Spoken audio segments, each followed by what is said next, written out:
সদ্য সিএমএম কোর্টের ৮ নম্বর আদালত জনাব এহসানুল ইসলাম স্যারের আদালতে বাড্ডা থানার দুর্জয় আহমেদ হত্যা চেষ্টা মামলায় সাবেক মন্ত্রী দীপু মনি, সাবেক ফ্যাসিস্ট প্রধানমন্ত্রী শেখ হাসিনার উপদেষ্টা সালমান এফ রহমান এবং সাবেক আইনমন্ত্রী জনাব আনিসুল হক সাহেবকে উপস্থাপন করে অত্র মামলার তদন্তকারী কর্মকর্তা আসামিদেরকে এই মামলায় সোন অ্যারেস্টের আবেদন করেন। সোন অ্যারেস্টের আবেদন করা হলে বিজ্ঞ আদালত এই আসামিরা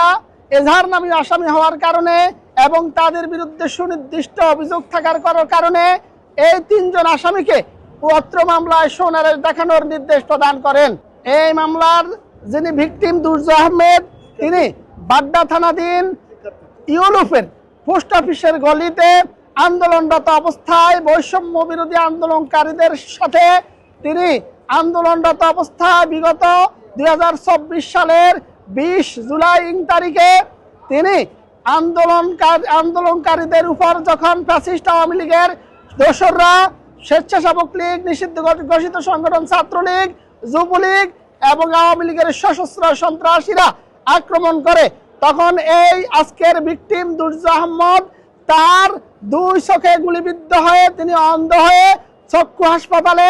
এবং পরবর্তীতে সামরিক হসপিটালে তিনি চিকিৎসা নিয়ে তিনি পরবর্তীতে এই মামলা দায়ের করেন।